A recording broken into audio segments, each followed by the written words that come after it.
Take a person, take a story, take you on a journey. It's your take.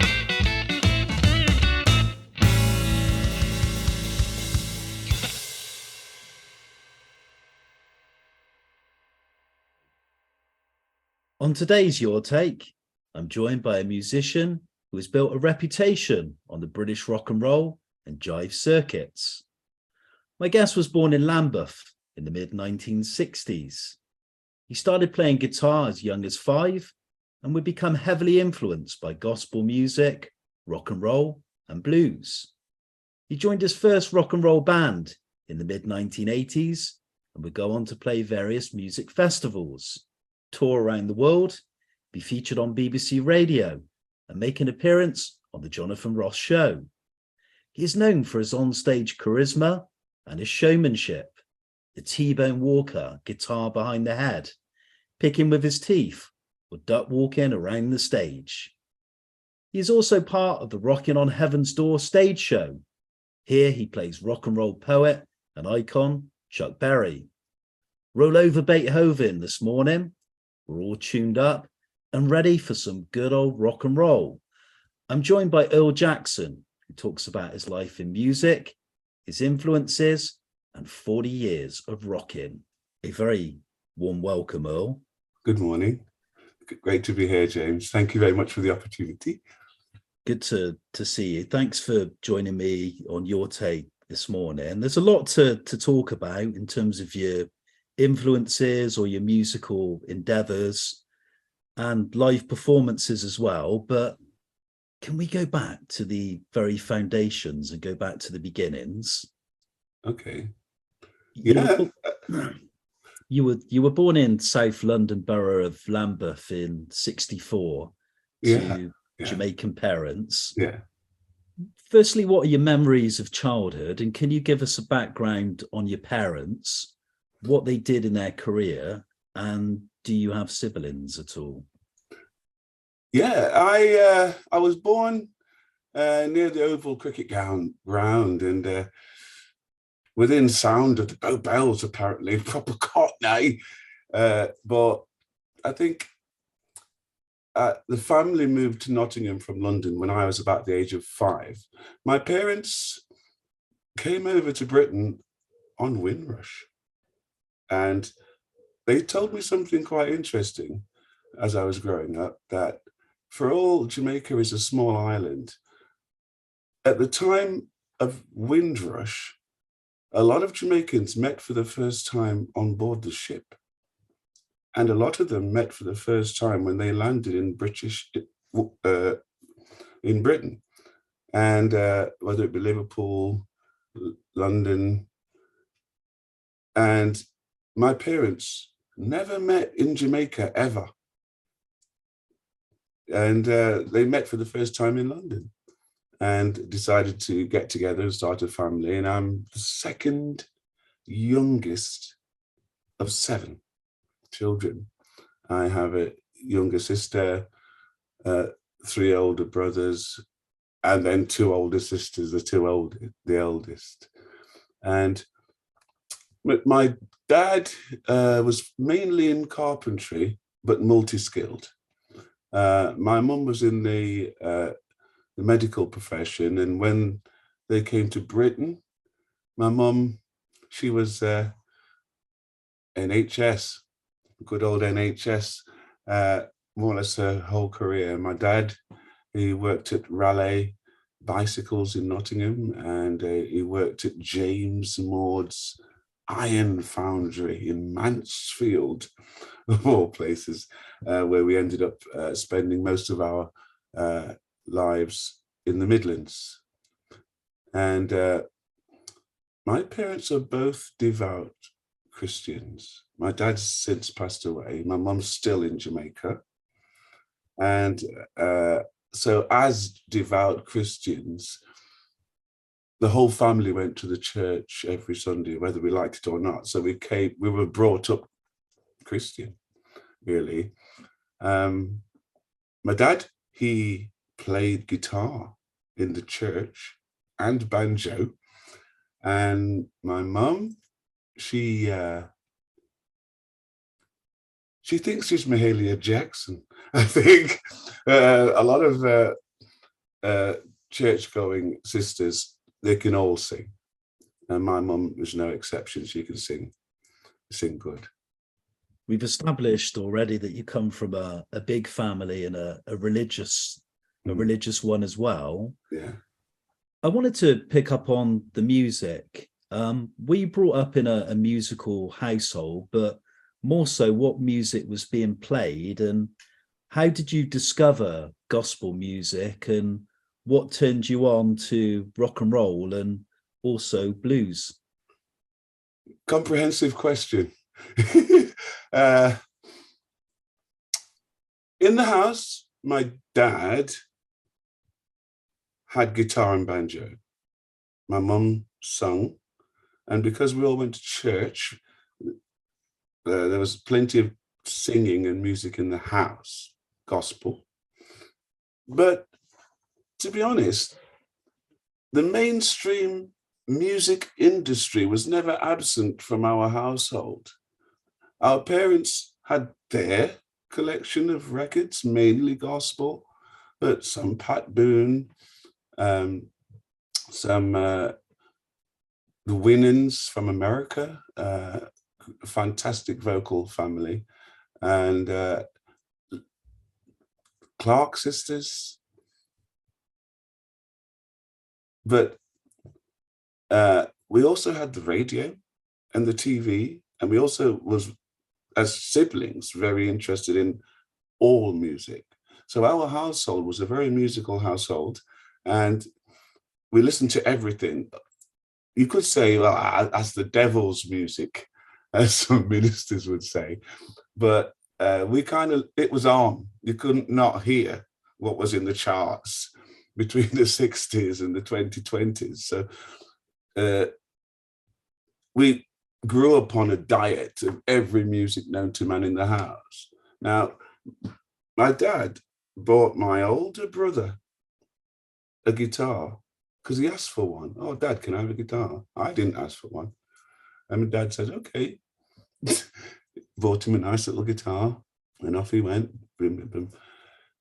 But my dad was smart, and he says, every time your brother puts that guitar down, I see you sneaking in and pick it up, never go on it. And my brother lost interest, and it was just lying around the house as a house thing. And my dad noticed covertly that I was secretly picking it up when there's nobody around and trying to make some noise with it. So he says, all right, I'll show you. And he showed me some things on it. So I never really had my first guitar as mine. It was like the family guitar that was brought from my older brother that lost interest. So it was just a household instrument. And my dad showed me the beginnings of it, how to get my head around it. And but I liked the way he showed me how to play the guitar. He said, it's not how many notes you can squeeze into a bar. It's whether it's the right one. And if it is the right one, whether you execute it properly. It's more about expression and feeling than the actual notes. You know, I use the same notes as some of the greatest guitarists in the world, but it sounds great when they use those notes. I use the same notes, but I need to get my head around how to be a better guitarist. That comes with practice. I want to come back to the family guitar and your wise words from your father on, on how to play the instrument and become a musician. We'll come back to that narrative shortly, but I wanted to move on to schooling. Yeah. What are your memories from your school years? Were there any subjects you were particularly keen on, and did you progress on to further educational? Yeah, I enjoyed school. I was popular at school, to be honest. Sounds a bit, but I was like a happy-go-lucky kind of guy. So I got on with all the teachers, I got on with everybody in the whole school, all departments, all years. I was just like a happy guy. Academically, I think I did quite good. I got some A-levels, loads of GCSEs, foundation course in art and design. Then I went on to adult education, online training for gospel teaching, and lots of other things. So I've got quite a 3-page comprehensive CV, and without going into any detail, I think I've done quite good academically. I was particularly good at art and design, technical drawing, engineering, and they became lifelong interests for me after that. I did some acting at school, and it went down well. Yeah, my school memories were good memories, happy times. I never really got into trouble. I was never a troublemaker. And my parents would make sure of that. You didn't come home and say I was in trouble, or you were properly in trouble, Fond memories from your school years. Yeah. I want to come back to the discovery of this family guitar, because you were playing and learning guitar from as early as the age of 5. How long did it roughly take to play to a competent level? And you mentioned about your father's influence and him teaching you guitar, but did you have lessons, and for how long a period? I had lessons, and my dad taught me the basics to get going. The rudiments, and then he monitored how interested I was in wanting to develop, and he showed me from time to time at home bits and bobs, but he didn't have to show me much because I was looking, so I was hungry to learn, as opposed to him being keen to teach. And in the end, he says, actually, you're better than I am now, which was like 7, 8. He says, you're better than I am now. You've got enough. It's up to you now to take it from here. And about at the age of 9, I was actually playing in church with the church group. And believe you me, these black gospel church bands are just amazing. I mean, proper, like, funky, groovy, and all the guys that were older than me pulled me along, you could say. I hankered for playing amongst people that are better than me all the time. I see that as a target and an aspiration to try and be as good as those around me. And so it's quite young to be in church playing away, but I think it's the best education for music per se, because it's very spontaneous. You've got all the keys, the rudiments and the patterns and the turnarounds that you have in mainstream music, but it's very much more spontaneous. Some sister in the congregation will just jump up and start singing a song, and then the whole congregation will join in, and then the band, that's right, what key is she in? What song is she singing? Get on it quick. And when you get round all that, it makes you perceptive.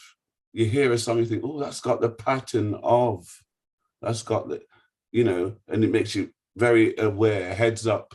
I call it heads up musicians, where they're just looking around at the rest of the band, what's going on, and integrating what they're doing to sit nice, And a lot of musicians are head down musicians, dude, hello, there's the rest of the band here, and that's really good practice. And then there's no limit on style. A lot of the rhythms in the black gospel churches are pretty groovy.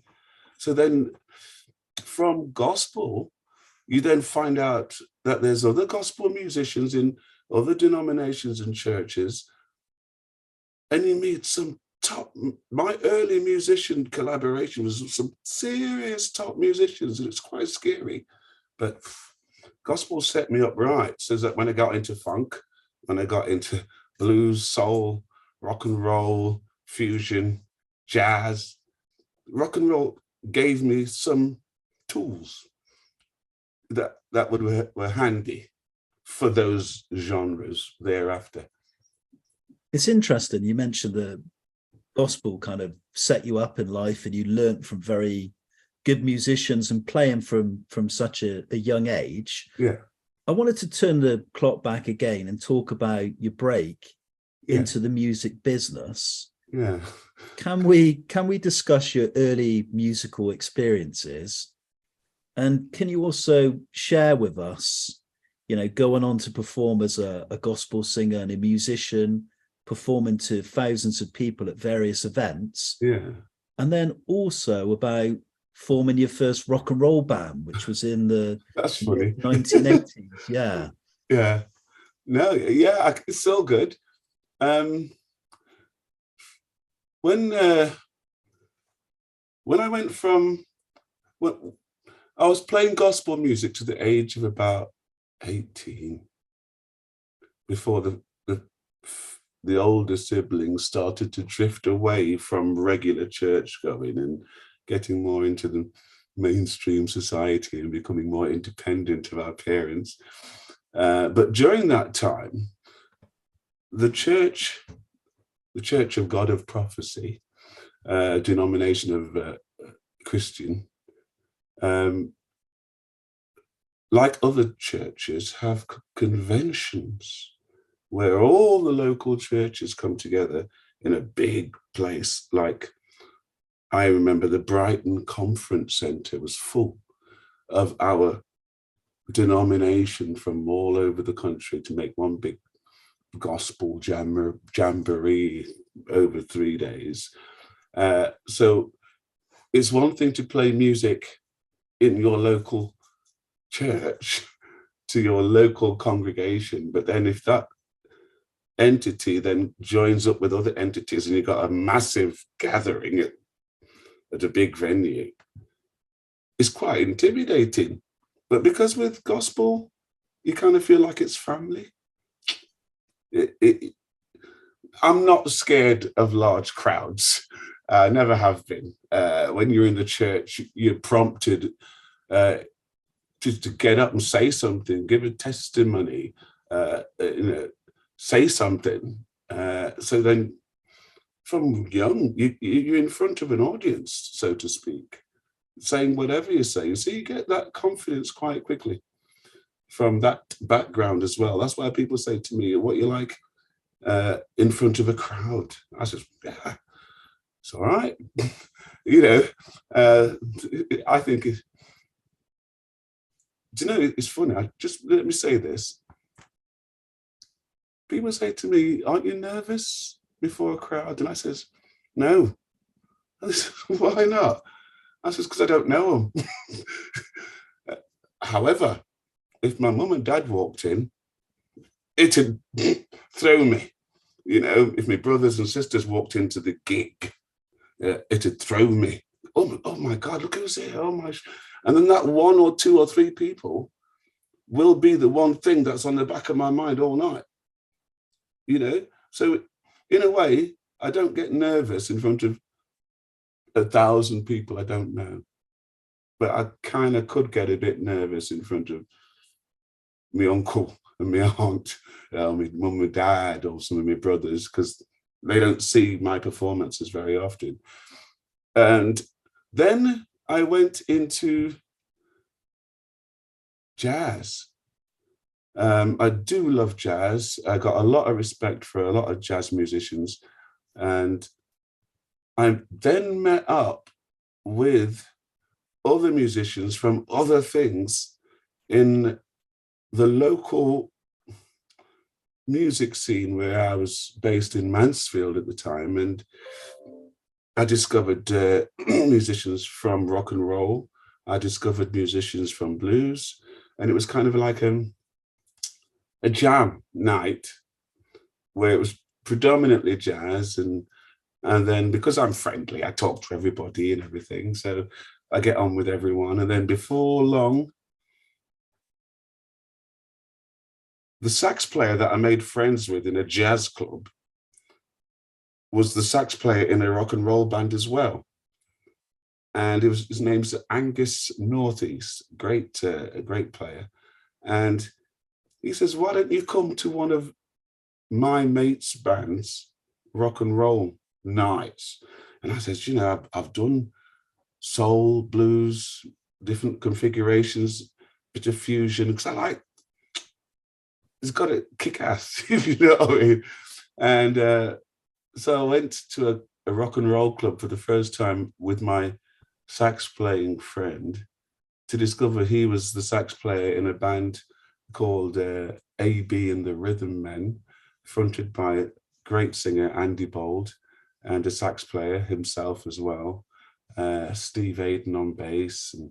And they'd have been going years, and they were one of many rock and roll bands that the sun's moving, isn't it? And that's stop moving.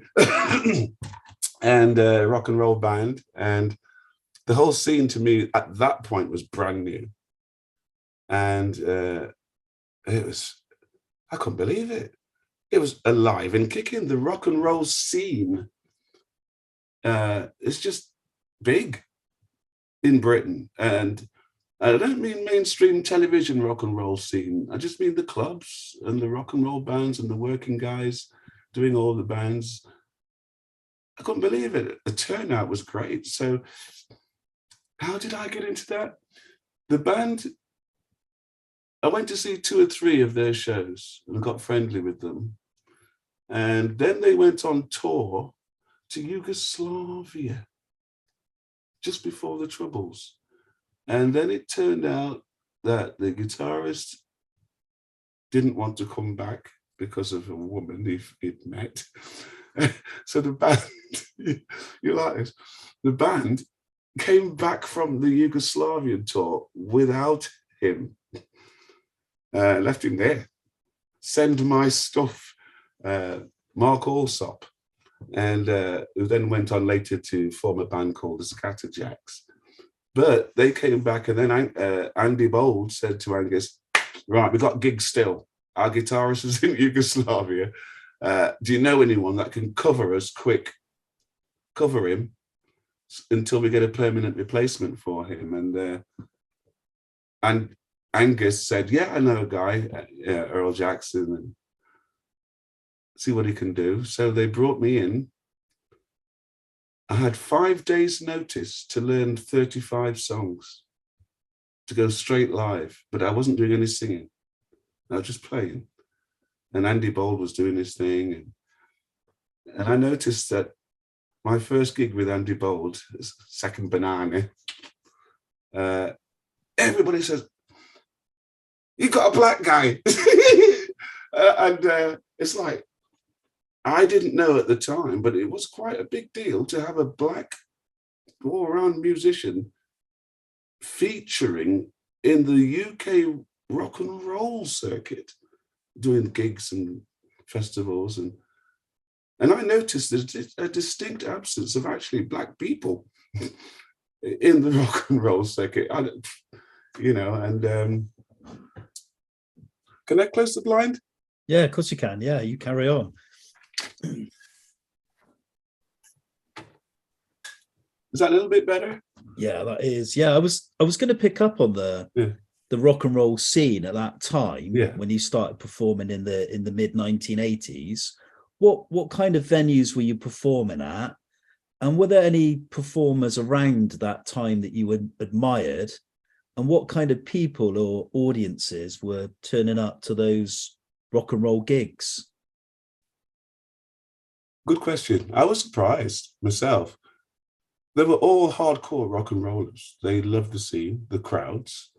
There seemed to be a lot of them. They were on the older side. There seemed to be a distinct absence of young rock and roll fans. So I think there could literally be the rock and rollers that were young in the days of real rock and roll when it started. And but the bands were young and old. They love to dance. Rock and rollers love to dance, love to jive, bop. And the bands that I liked was really the ones that with great harmonies. And lots of them had great harmonies, like the Jets. I mean, come on, the Cotton Boys, you know, the Firebirds from Bristol, superb. Because we actually do still book these bands to this day through, I haven't mentioned it yet, through my partner, Monica Magic of Boogaloo Promotions. I'll say it again, Boogaloo Promotions. She puts on such events herself, plus blues events and plus 1940s themed jump, jive and boogie events. And then all the bands necessary, she organizes all that and books them. So through Monica, I know a lot of musicians, and through me, Monica knew a lot of musicians. And some 15 years ago, we discovered each other, and she helps me with my career, and I help her with her business. And the venues were like, you get an organizer like Kelvin Ford from Yesterday Once More, and he'll put on big weekend rock and roll festivals at holiday camps like Pontins and Breen, various venues. And you'll get Mark Keeley's Good Rocking Tonight with his holiday rock weekend festivals, and various other promoters that do that type of thing. But the clubs, the rock and roll clubs, they find their local venue, whether it's a working men's club, a social club, miners' welfare, but they take it over and put on their local rock and roll night, which is good. It's good, you know. They get their weekly rock and roll fix, and they're the places that I kind of learned my trade in the rock and roll. And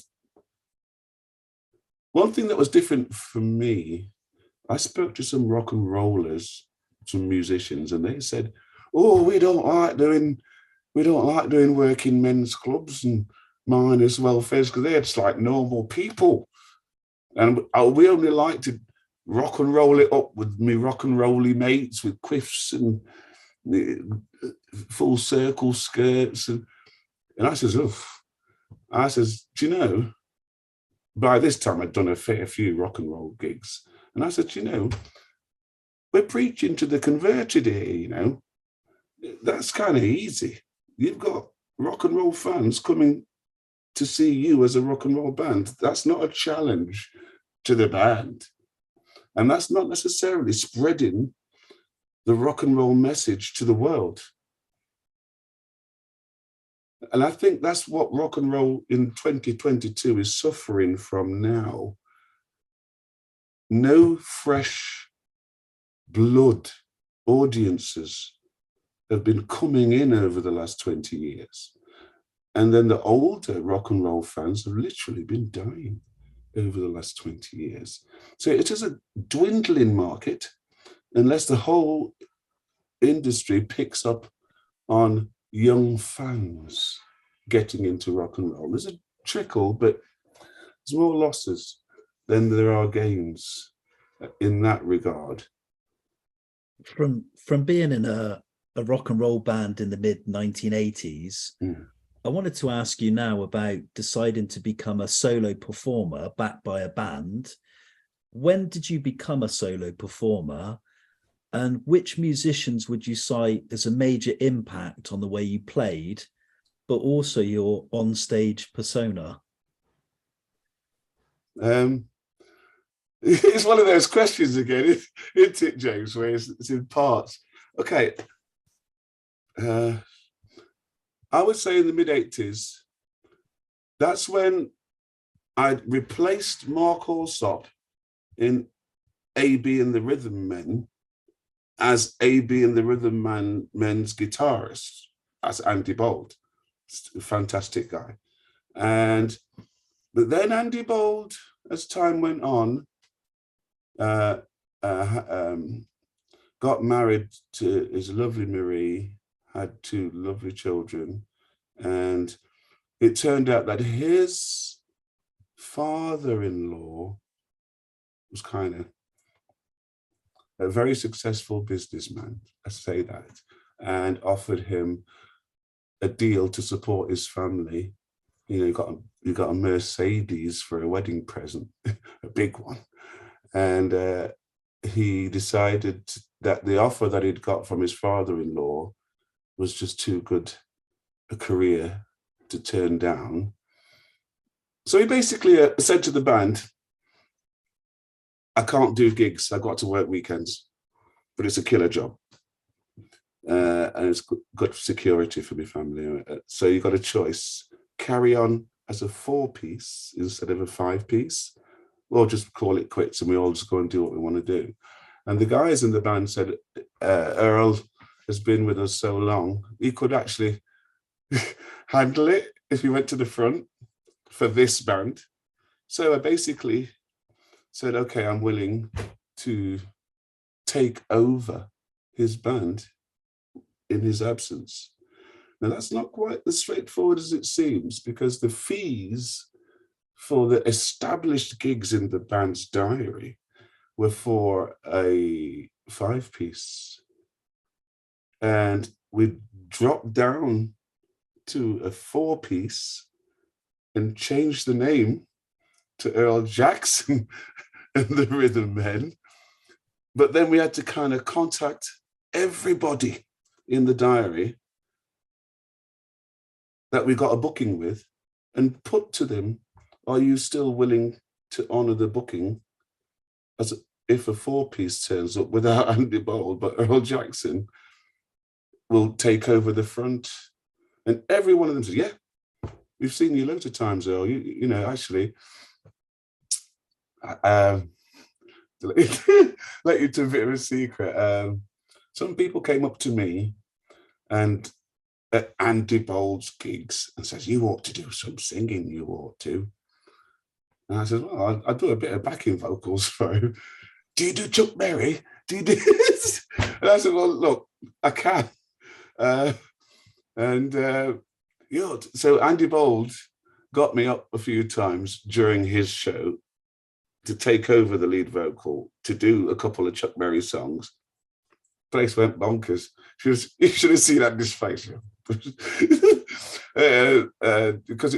it's a bit of a novelty. I think Chuck Berry himself, when he was alive, was probably the only black rock and roll guitarist in the world. I think there's loads of black guitarists, blues, jazz, funk, but Chuck Berry, he stands out amongst all the other rock and rollers, Elvis Presley, Eddie Cochran, Little Richard, because he's a black guy on his own, was doing his thing. And I liked his approach. So I think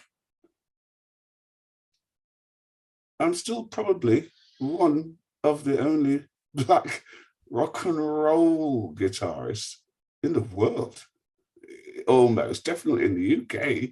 You know, I've seen a lot of great guitarists, but would you say that they're a rock and roll guitarist? Would you say they're fusion, jazz, funk? You know, everybody does something. A lot of black blues guitarists, you know what I mean? But not that many. So I kind of won a few rock and roll hearts taking over from Andy Bold, and the bravery of it got the same fee.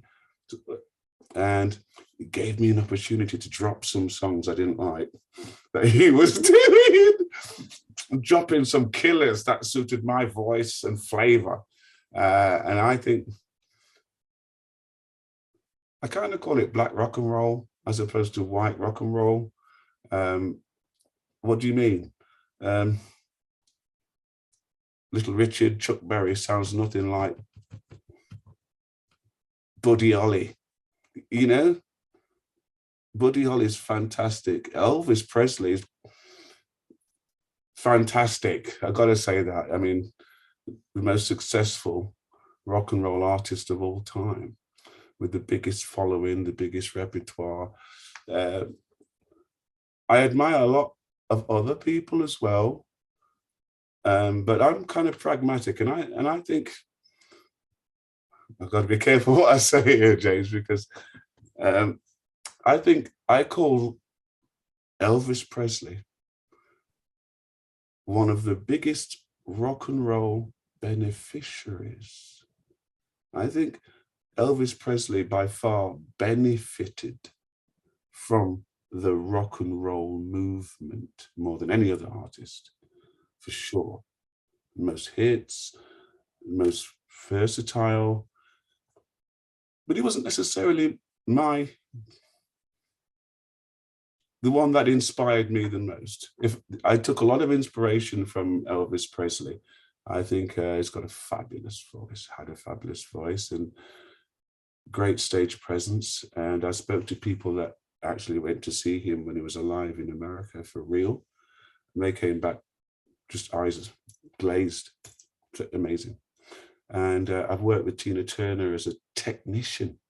I've worked with the Rolling Stones as a technician and stage tech, local crew. And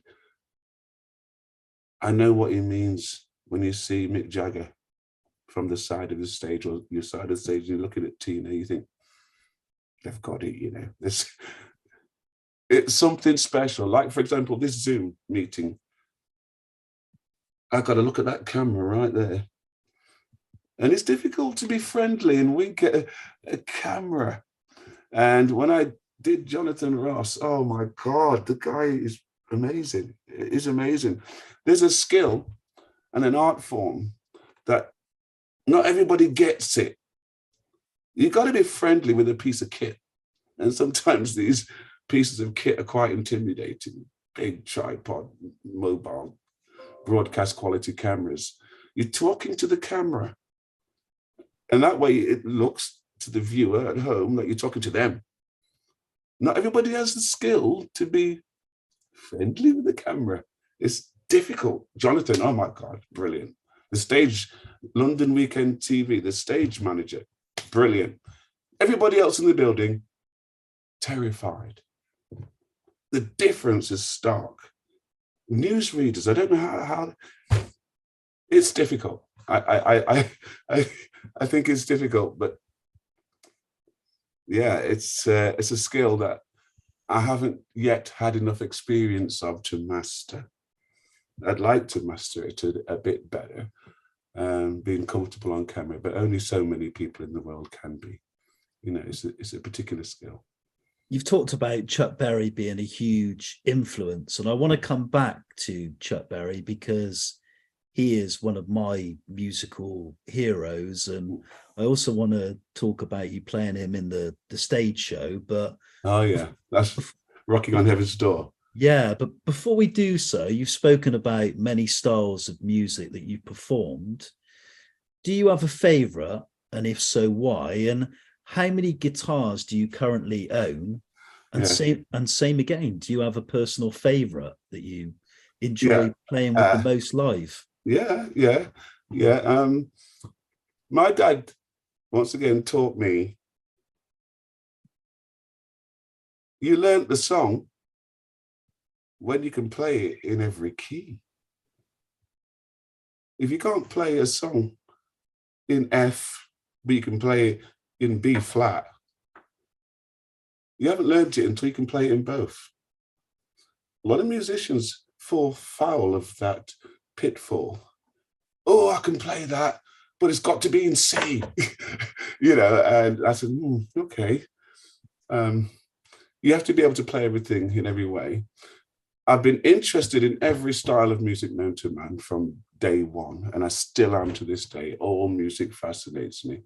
I have a lot of guitars, about 12, 15.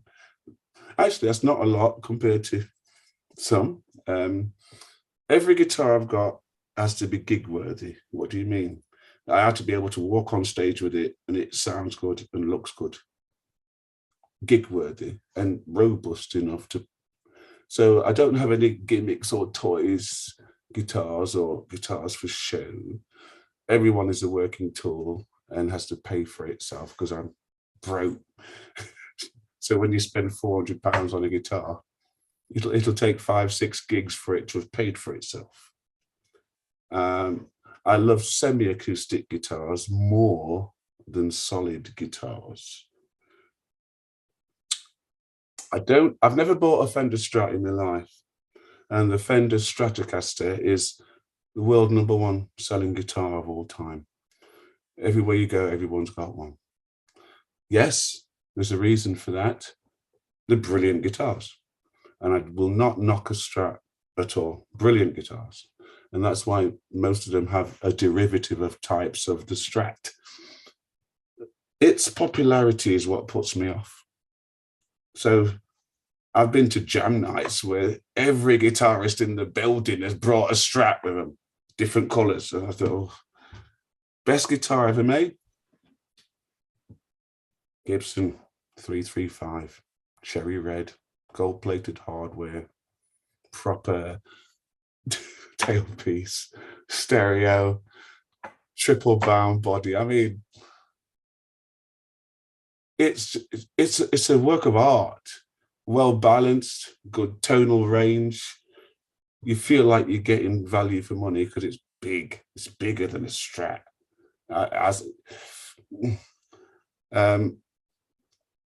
So I like the Gibson 335 or similar.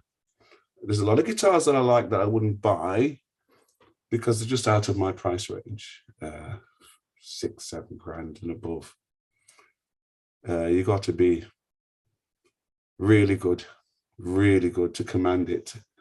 And sometimes I don't see the difference between £4,000 guitar. For example, I was lent, believe it or not, Gretsch White Vulcan. And I'm thinking, whoo, 8 grand. Wow, I have to be careful with this. And I just didn't get on with it. And then I thought, my Olden Colonel, white and gold, looks just as nice as the Gretsch White Falcon, but 300 quid, 400 quid. Falcon, 8 grand. Do the maths. Mine sounds just as good, plays just as good, looks just as good. Everybody thinks it's one. And then they go, oh, what's that? Oh my God, oh God, Olden, it's beautiful. It is what it is. I'm practical. A friend gave me a Strat copy by Encore, all black. He didn't want it. And I actually kept it, because I said I never bought one. I actually kept it because it didn't feel like the way a Strat feels. It felt more like a Les Paul. It had that, oh. So I lent it to some top guitarists like Papa George, Robin Beebe, and just say, is this any good, mate? And he says, actually, it is. 20 minutes later, still playing it. You think it's, and these guys have got proper things, you know, big money things, proper top people. And so, yeah, I like to get more wood for my money. I think the Telecaster is just too small. It's a great guitar, super versatile. Many people all over the world play the Tele, but I just think it's small. I said, where's the rest on it? You know, 5 grand Telecaster. I share with you this love for the Gibson 335. Just a shame in my case that I don't play it particularly well. Oh, you don't have to be good. Free chord wonders about as far as I go. We've spoken mainly about live performance so far, and you've spoken about performing in the church. You've spoken about performing at working men's clubs, rock and roll, different venues, and so forth. But do you enjoy the recording process, and how many albums have you produced to date? And of the albums you've recorded, which are you most proud of and why? I love the recording process, and I've done precious little of it throughout my career. I should be ashamed of myself. I should pull my finger out more in that regard. A lot of the musicians that I know, hamsters since retired, they're banging them out all the time. Nicky Moore and Blues Corporation, banging them out. One a year, one every 18 months. And I spend about 10 years between knocking some up, and it usually takes me about 4 to 6 years to finish it off from when I start. I'm not organized enough in that regard. So I have done some great, I like the studio process because you got a chance to get it right. Live, it's do or die. The studio, you got a chance to get it right. And just so, and I like that process. Some don't, they just want to get it done. And I said, no, I'm not spending all this money, all this time to just get it, bang it out. You might as well. And I take the advice of the technical sound team. I got a lot of respect for the technical departments in the music business, sound engineers, producers. They make it, they hear what you don't. They remove things you didn't know was messing it up.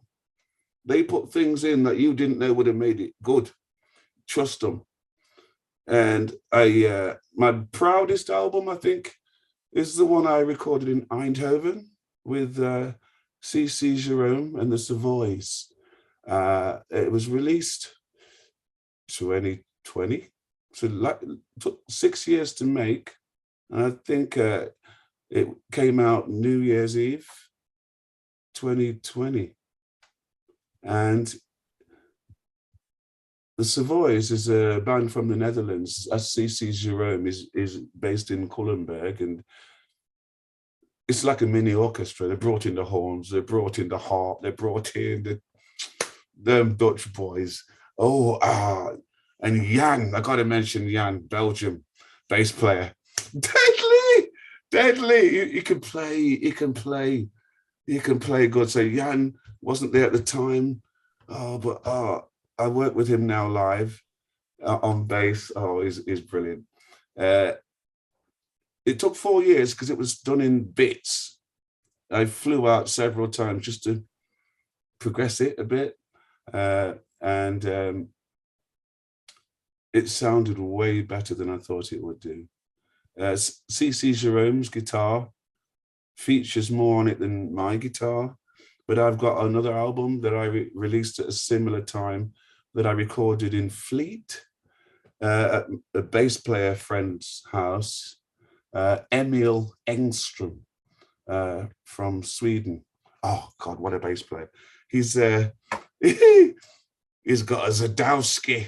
If anybody knows what that is, it's killer. He had it, commissioned it in the US, had it built, flew out, picked it up, brought it back, opened the case and looked at it, and I thought, Emil, you've done it here, killer. But he's a good engineer, great little studio of his called Poolside Studio at the back of his garden. And once again, 6 years, start to finish in bits, but it's local boys and Damon Claridge from Leicester on drums. Oh, it's just too good. And it came out really well. Emil played the bass on it himself. And I got Janos Beiteler. He's 77 years old from Budapest, living in London. Check him out. He dropped the keys, man. Janos. I work with all these guys to this day, all of them still. You get to know people, and people say, "Oh, so what do you do nowadays?" Oh, if I get a call for a booking, I said, "Yeah, I'll take it. Whatever, wherever, I'll take it." And then I put the phone down and think, right, Monica, let's see if we can put a band together for this gig. I'll just ring. And we've got people all over the country, professional musicians. And sometimes I put the hand up and says, yes, yeah, sounds like a good deal. And then I turn up, and a lot of my gigs, the bands don't know each other nowadays, but they're so good. And they get the set list and everything, MP3s and PDFs, weeks, keys, BPMs, and they just drop it. They just drop it, and I trust them. I did a gig for Monica just this weekend gone at one of her music festivals. You've got to check out Boogaloo Promotions. Have you seen anything about them online? Yeah, I have. Yeah, I did have a look. Yeah. Yeah. Oh, we did a show at the Heathlands Hotel a weekend in Bournemouth. And one of the 6 headliners was what we call the Boogaloo Blues All-Stars. And we nicked 5 people from 5 different bands, put them together, gave them a set list and a running order, and say, see what happens. Bits of it is coming out on YouTube and Facebook for the 150, 60 plus that was there. We had Ben Tyzak from the Spike Drivers on guitar, vocals, slide. We had Harry Weston Cottrell on drums from Ricky Cool and the In Crowd. We had Ray Drury on keyboards from the Producers. We had Peter Riley on bass from the Swing Commanders. And it was amazing. It was amazing. Everybody had their bit. 3 front men. Harry came out and did a drum demo out at the end of the night on the snare. So check it out. It's coming out. I've seen it. It didn't look as bad on this video as I thought it might, because it was late. But yeah. So I get bands, musicians. I got musicians in Italy, France, Sweden. I got friends. It's amazing. I bought a guitar in Italy and left it there because it cost me €100 to fly with a guitar extra. So if I did 3 Italian gigs, that's paid for the guitar outright. So I just thought, I'll tell you what, I'll go out there and buy one. And I got some music friends, a band from Italy called Brand New Shoes. Now, they're a young rock and roll band. And we got friendly, and I says, here's some money. Get me a guitar that looks like something to do with Chuck Berry, and just leave it there. And it's in a club hanging on the wall. The club's called Nasty Boys. What's his name? He's got a dog called Tequila. Oh, it'll come to me. Oh, what a man. Spiral tattoo. It's great. So when I fly, I got people. I got a friend from Belgium. Now he's got some nice old Gibsons. And he comes to a lot of festivals, put his little stall up and vintage stall, but he can play. And we got so friendly, and he says, oh, I'll see you at so-and-so. Okay, because you're going to Switzerland, aren't you, to do a gig? I said, yeah. Oh, I'll see you there then. I thought, oh, great. He turns up with 4 killers, including, he turns up with 4 killers. It says, I want you to use one of my guitars. And backstage, I opened the cases. And I thought, every time it was, I couldn't believe it. And then when I picked the nicest, and it wasn't the Gretsch White Falcon, it was a very old single cutaway Gibson. I put it around my neck, came out into the show, and I could see everybody looking at the guitar. So I was kind of looking down at the guitar myself to think, well, it is nice, but it seems like you can see everything when you're on stage. And it was beautiful. It was beautiful. I went to Switzerland again, and the guy that booked me, he says, my son will lend you his guitar. I thought, great. Gibson 335, £8,500. These Swiss don't mess about. Oh, and he says, oh yeah, you can, no, you can have that. You know what I mean? Oh man. Earl, I want to come back to a name we've already mentioned, an absolute icon in rock and roll music, a gifted songwriter. His recordings on Chess Records are second to none, which is Chuck Berry. But how did this opportunity arise to be part of the Rockin' on Heaven's Door stage show? And can you sum up what Chuck Berry's music means to you, and how do you go about imitating and impersonating that famous Chuck Berry guitar sound, and also his great on-stage charisma? Good question, and a difficult one. It's difficult, basically. It's difficult. Why? Because nobody else sounded like Chuck Berry. Until Chuck Berry, not one person sounded anything like him. Since Chuck Berry, everyone's trying to sound like him. It's not easy, because with Johnny Johnson's band, Chuck Berry being the way that he is, and the rhythm section of Choice, it was a groove that Chuck Berry made them do reluctantly, because on paper it doesn't sound right, with a swinging drum and a rocking rhythm section with chops and inflections just at the right time to bring the two together.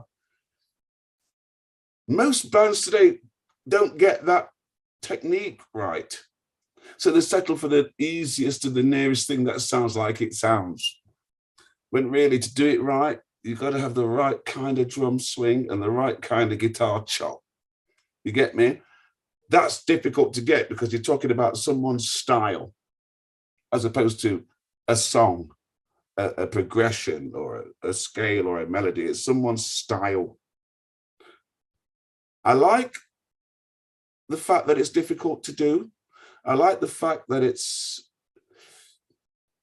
everybody wants to try to do it, and I can hear that they don't quite get it right.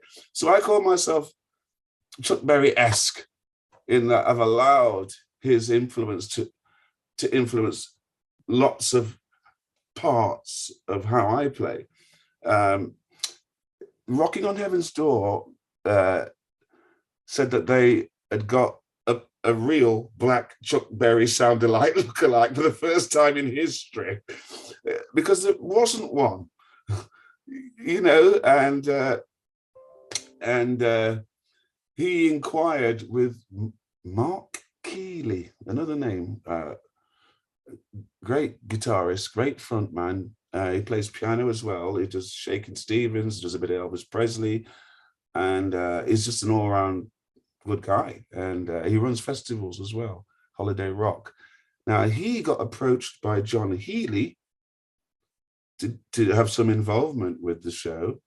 And then my friend Mark Keeley then said to John Healy, what about Earl Jackson? He's black, get him to do Chuck Berry. It sounds a bit cheesy, but in a theatre show, there is a greater element of tribute than there is in a regular show, because you are trying to be, and in Rocking on Heaven's Door, Elvis Presley, oh my God. Brilliant. Lee Jackson, brilliant. Roy Orbison, brilliant. Jerry Lee Lewis, brilliant. All of them. But then I got like 8. Started off doing 8 songs, ended up doing 5. Interestingly, you mentioned about your admiration for Chuck's music, but Yeah. did you see him as a live performer when he was alive? Good question. Once in my life, he came to Britain, and it was at the Nottingham Ice Arena then in 1982. I saw him live at the Nottingham Ice Arena, he had his daughter on stage with him, Ingrid, and he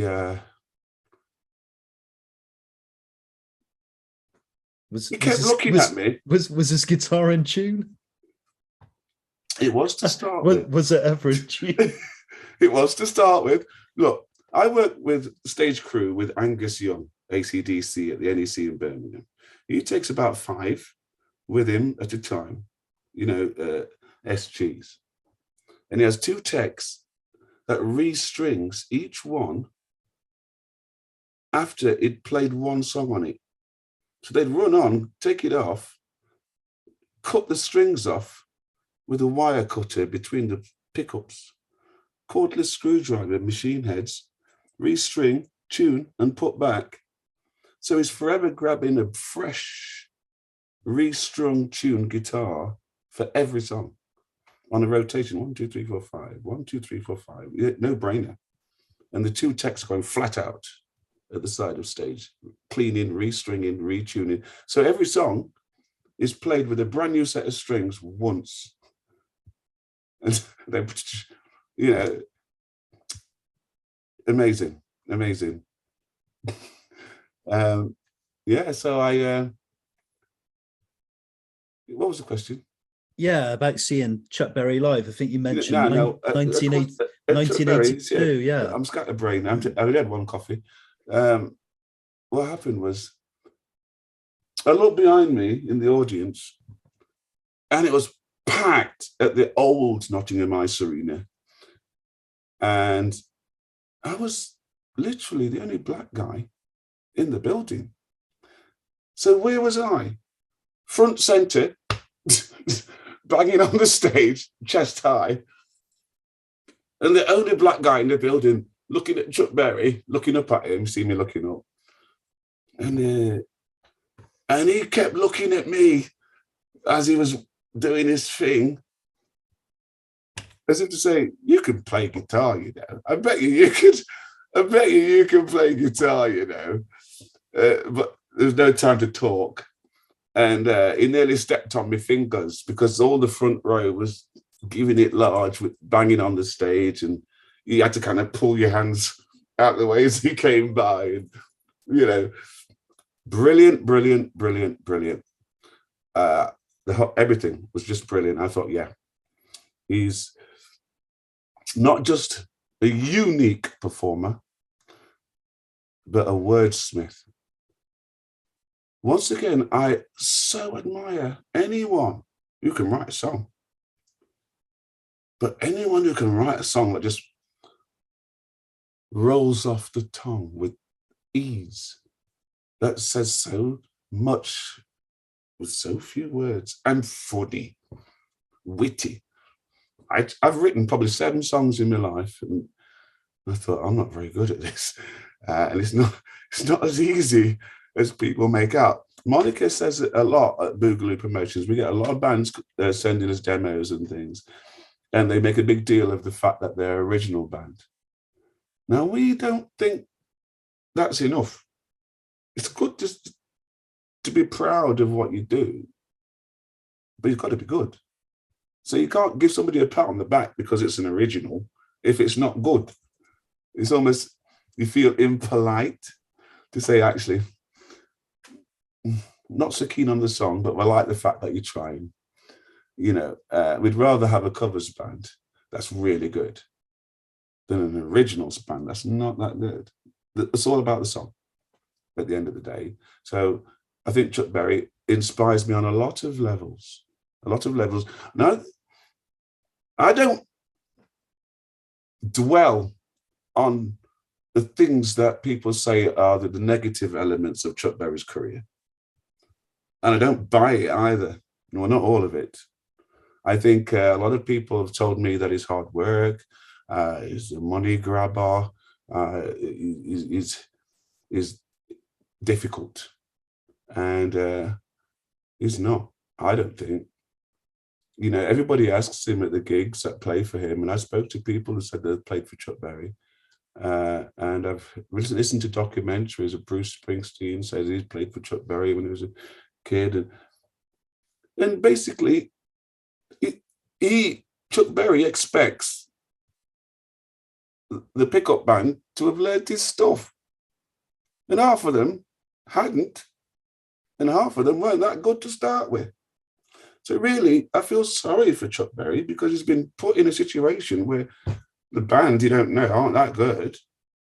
And then they tell him that he didn't give them enough cues. Well, are you deaf? Are you blind?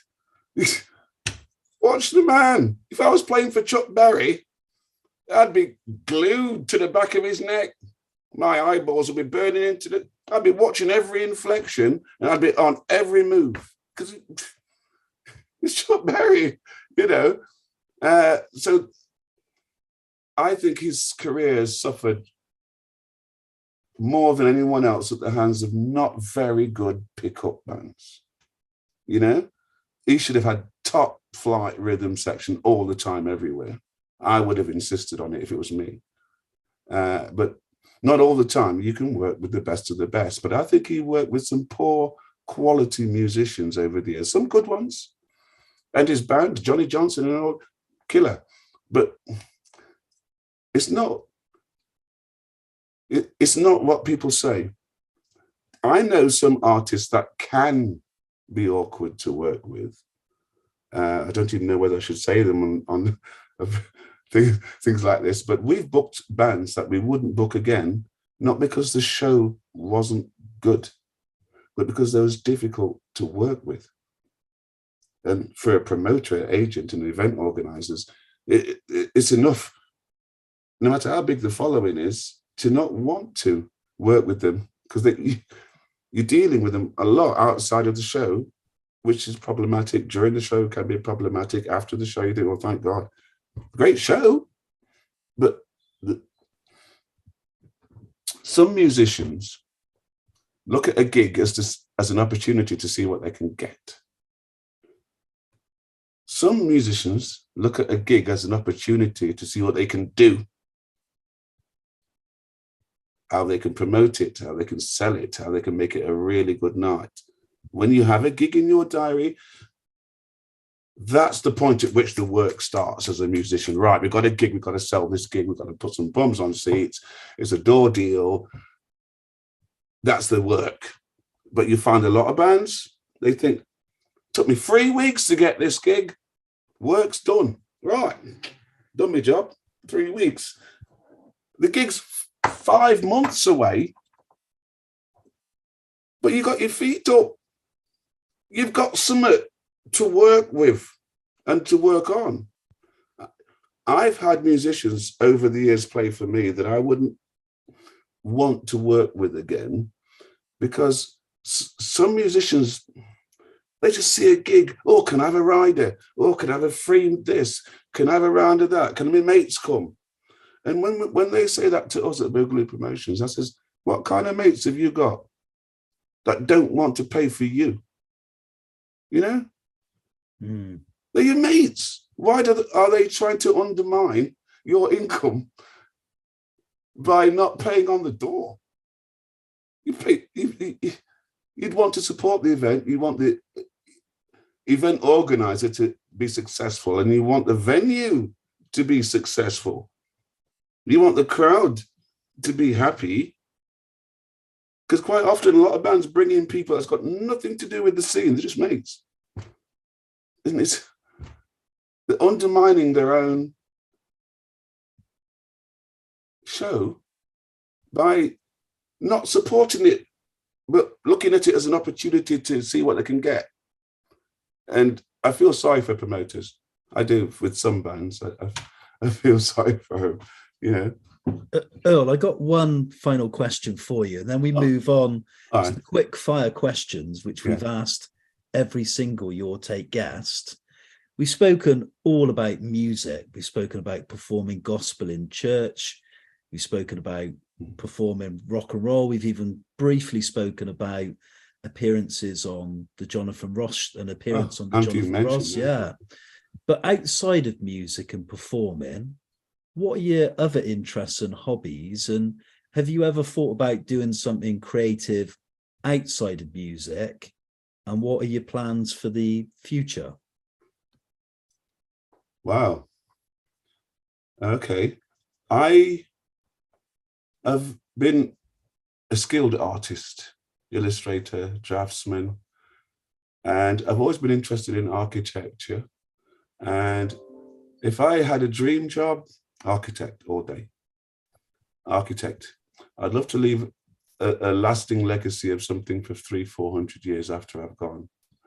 And I think I'd be good at it, but you need A-level maths before you can get on to the 7-year course as part of the prerequisite to start, plus 3 years, 10 years to really to be a proper architect. And A-level maths was the biggest thing that I just couldn't quite get over, but I had everything else. There's a saying that some people have in the employment industry that, and I believe it, the architect is the most employable person in the world outside of architecture, because you have to be good at civil engineering, you have to be good at aggregate land forms, you have to be good at interior design, you have to be good at so many things. You have to tick a lot of boxes to be an architect. And because of those boxes you tick, if you come out of architecture, you're the most employable person per se in the world. You can just go into anything. You know, you can go into structural engineering. I did a gig. No, I didn't do a gig. I did some local crew for the cause at the Sheffield Arena. I was follow spot 7 up in the roof.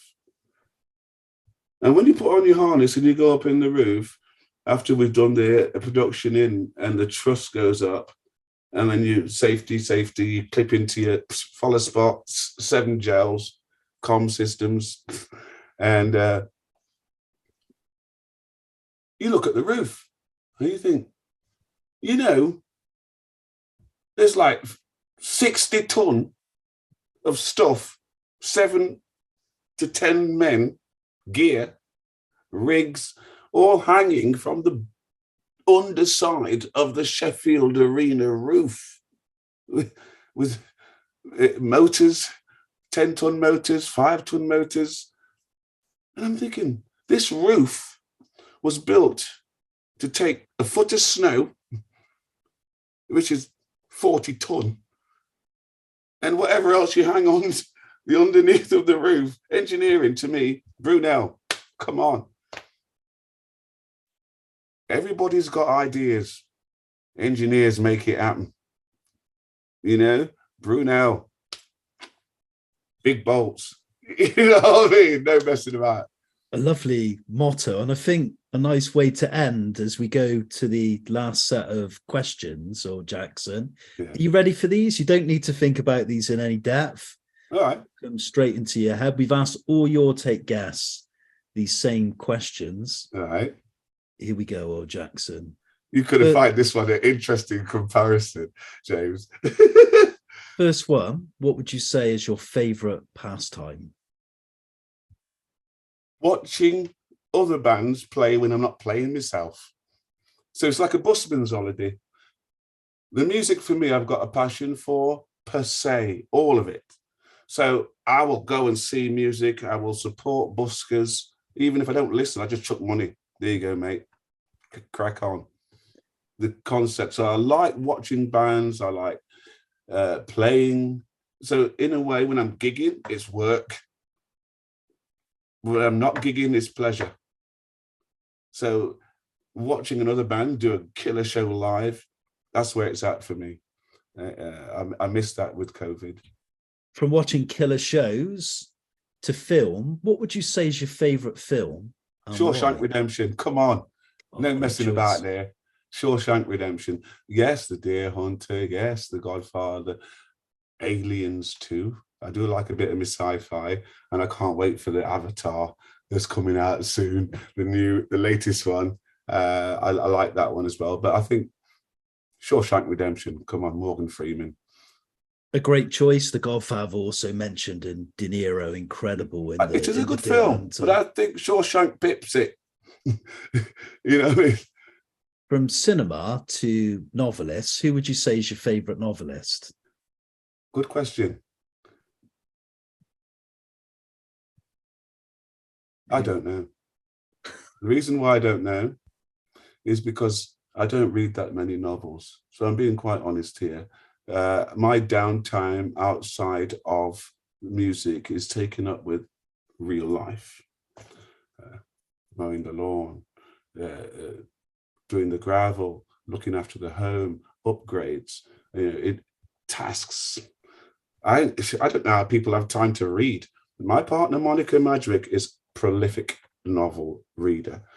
She's got a Kindle and everything, and my knowledge of reading, I kind of know the authors that she likes, and she tells me about the books that she reads, and the stories and everything. So I'm kind of secondhand learning who's a good novelist, what novels are good, because she reads all the time. She's a genius.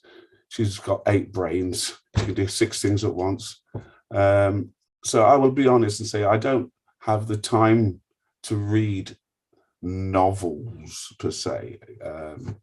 But there are some great ones out there that I would like to, and I'm 58, and I still would like to read the top 100 best-selling books of all time, regardless of who's written it.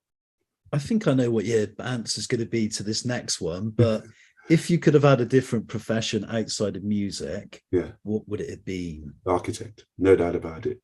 I'd love to be an architect. You've got hands-on, you're in the office, you're technical, you've got to be good at maths, you've got to be good at art, you've got to be good at everything. So that's simple for me. Yeah, I knew that was going to be the answer. Yeah. We go from another profession in a different lifetime next to greatest inspiration. Who would you say has been the greatest inspiration in your life? My mum and dad. My parents have been by far the biggest inspiration for me. My mum, brilliant. She's brilliant at everything, knows a lot of stuff, very articulate, speaks her mind, but she's 99.9% right, even if you don't want her to be. Dad, also very astute, comes out with his own language, but you know exactly what he means. You know what I mean? Hardworking, funny, smart. And when he gives you the advice, the way that he gives it to you, you see it. You think, God, yeah. It's up to you all of us in our family have had a fantastic upbringing. It's just up to us how we choose to take it from there. But I do have admiration for Mike Hollingworth, a school teacher who was a master calligrapher when I was studying art and design. He taught me how to do calligraphy, 16th century italic. It took me 4 years to get the hand. Genius, lovely guy. But I also like mainstream people that have inspired me, you know, like Martin Luther King,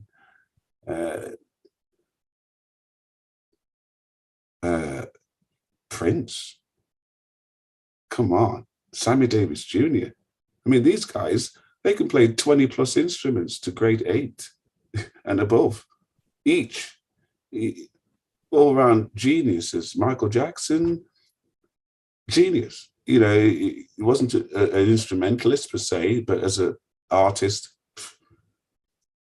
nothing like him when he was alive. You know, newspapers now. Do you read a newspaper, and if so, which one?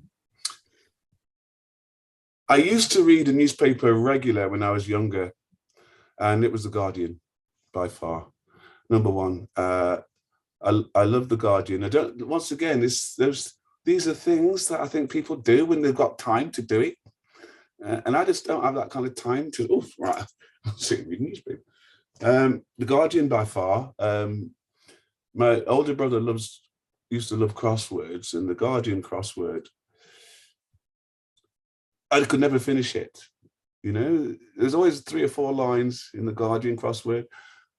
I like The Guardian because they don't seem to be affiliated with anyone or any movement. They just seem to be objective, the most objective.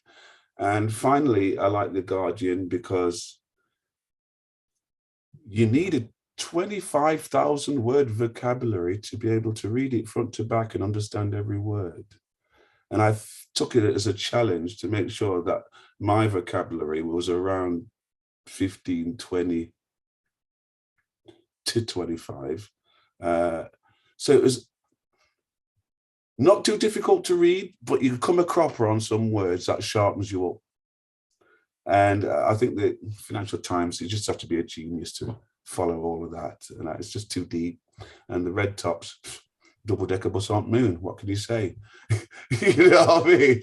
But The Guardian for me, that's my paper of choice. Your paper of choice, The Guardian. We move on to food. Yeah. What would you say is your favourite food? Rice and peas and chicken. You can't have Jamaican parents and not like yam and bami and okra and plantain, sweet dumpling. So there's a definite bias, in my opinion, towards the Caribbean flavors. But my parents gave all of us a different meal, the family, every day for decades. So we grew up on everything known to man. Every cuisine that they have in Britain, we've had the lot, regular. So we have all the English foods, we have international foods. My parents were great cooks, especially my mom. Brilliant. She's still alive now in Jamaica. You've already cited lots of names as inspirational figures. Yeah. If you had to choose your favourite cultural icon, who would it be? It could be someone from history, could maybe somebody who's changed the way we see life or the way we live our lives. Could be an inventor, it could be a famous architect. Who would you cite as your favourite cultural icon? I like Nelson Mandela. He's changed the world. Nelson Mandela has changed the world. He's brought nations together that were at conflict. His grace, his poise, his articulation, his patience. Nelson Mandela. I like Brunel. He's created health and safety that we live by today. Pre-Brunel. Brunel, you can't say enough about him. He's made us look at how we're supposed to do things. And I love that way of looking at things. Do it right. If you're going to do it at all, please do it right. Or get somebody in if you can't. I've got no problems getting people in. I've done albums where my chops didn't quite work. Get my man in. Drop the things. Yeah. I'm not up with saying, you know what I mean? So I like anyone like that. There's loads, because everybody's inspired me in a different way that I think are iconic. But I think, come on, Chuck Berry's got to be in there. I think a lot of people says, everybody was trying to play rock and roll until Chuck Berry played rock and roll. And then everybody thought, that's it. So now everyone's trying to sound like Chuck Berry. And I think somebody said if rock and roll had a John Lennon, was it? Yeah, it was if John rock Lennon and roll indeed, had to get renamed, just call it Chuck Berry. Everybody will know what you mean. Yeah, got you. You know what I mean?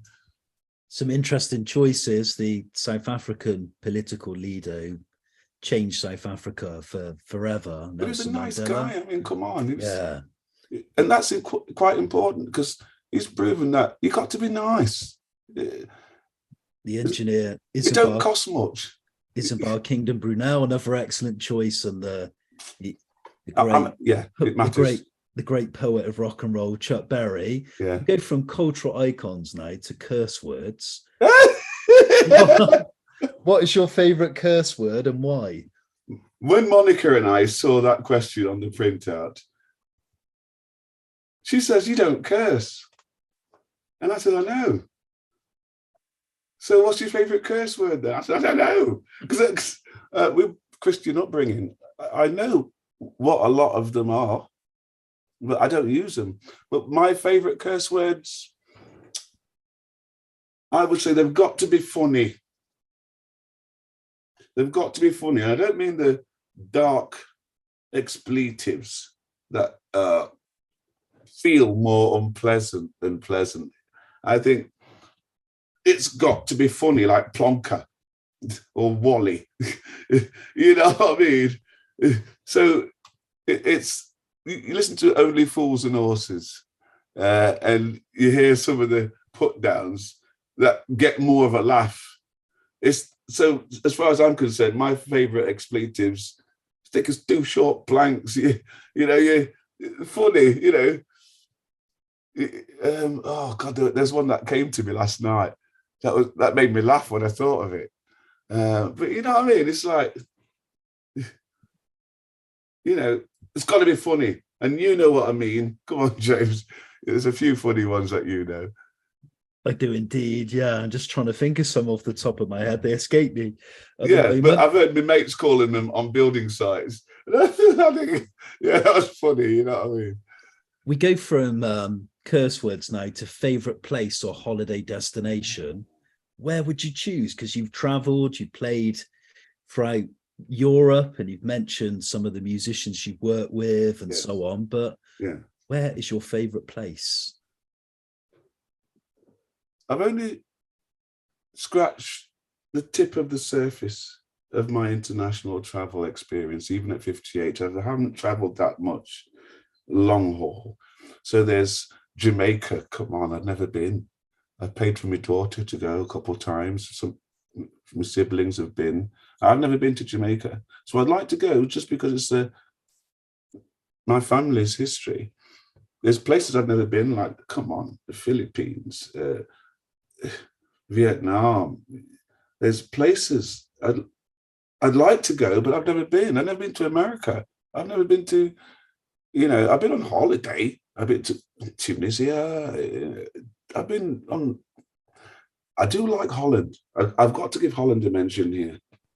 The Dutch are special. The Dutch are special. I did 33 different venues in Holland in 5.5 weeks, in 33 different towns and cities, basically all of them. Stayed in Nunspeet, been everywhere. Apeldoorn, Bergen op Zoom, Zwaluw. It's amazing. Holland is amazing. Did you know that in Eindhoven, the Dutch have got this special surface that they experiment on the ring road for the roads that's porous. So there's no spray when it rains. It's undergoing a 10-year trial, but it'll change the world. It'll be the end of tarmac. It's coming. 15 years. It's coming. The Dutch are miles ahead. The country's great. Vibes are great. People are great. The culture is great. The infrastructure is great. Holland, it's got a lot going for it. A lot. I've got a lot of time for Holland. Your love of Holland now, to your favourite music artist, and what is your favourite album? You cited so many musical influences during the course of the interview, but yeah, who would you say is your all-time favourite? And is there a particular album you go back to on a regular basis?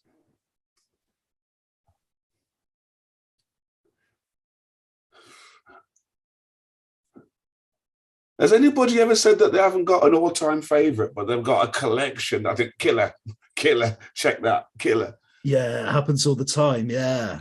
I mean, I could take you back to, who should I say? Oh my God. I like Jump Blues. That's going back a bit, you know, to the 40s. And I think the Wynonie Harrises, the Roy Browns. I did a show at Cadogan Hall in Chelsea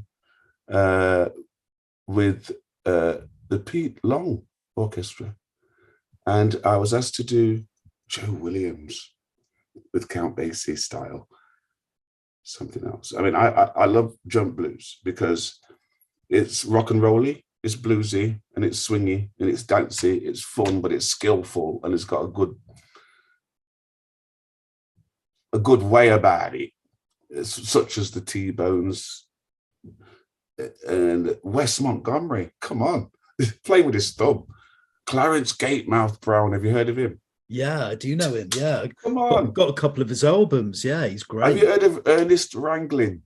No, I don't know him. No. Check him out because it's like, check him out. Honestly, it'll surprise you. Ernest Wrangling. Okay, I think I've pronounced it right. But I like Frankie Beverly and Maze. Remember them? I like. Oh man. Oh God, I like so many. It's hard to say. It's really hard to say because I like a lot of things. I like too many broad things to. Yeah, I'm the same. I listen to all kind of styles of unhealthy. Like I struggle. I think it's unhealthy to have. That's what I want. That's for me. Never mind that. And I think that's unhealthy. I think, oh, that's good. I think, oh my God, great album. You know, so, but I think Bruce Springsteen, come on. I was local crew again for Bruce Springsteen at Milton Keynes Bowl when the sax player was still alive, and 72,000 people there. And Eminem, 50 Cent, they were there. I went, oh my God. Eric Clapton live at the NEC in Birmingham with Steve Gadd on drums. I was crying. It was just amazing. You know, he wasn't very friendly or happy, I'll say, Eric. Please smile a bit more, Eric, every once in a while. Don't take offense. But I think you're good. But I just thought you wasn't happy. And it turned out actually he wasn't happy for a good reason when I saw him, because there was having technical difficulties at the NEC when he'd sold out 3 nights back to back. And I wasn't there the Friday or Saturday, but I worked the Sunday. And they'd solved the problem by the Sunday. So it was one of the best sounds I've ever heard. And believe you me, I've heard a lot. The sound was just pure. Loud, but pure. Precise. Steve Gadd on drums. I followed Steve Gadd on drums from Eric Galen Stuff. Remember Eric Galen Stuff back in the 70s? Check it out, man. Yeah, if we had more time, I'd give you some things to check out, because I'm discovering new all the time myself. You know, every day I'm finding new stuff. Earl Jackson, what would you say is your greatest achievement to date? Establishing some level of notoriety amongst a broad range of people in the music business. I try to make everybody like me. And I said earlier in the interview, that's the one thing musicians have as an extra burden. We can't go on strike like everybody else. We shoot ourselves in the foot. Right, I won't do the gig then. So fair enough. We'll just get a DJ, you know. But we have to be skillful. We have to learn our craft for free. You don't get paid to learn. You have to practice. You have to buy your equipment. You have to maintain your equipment. You have to get there and back. Self-contained is what they call a band. That's just got everything they need. You have to be good. The band has to be good, but you kind of have to win people over. And that's the final step. Everybody else kind of don't have to do. You kind of have to win hearts and minds. You have to make them like you. You have to be genuine on top of all of that. And that can be the only thing you fail at. Brilliant. but I didn't connect with him, you know, and it's a big ask.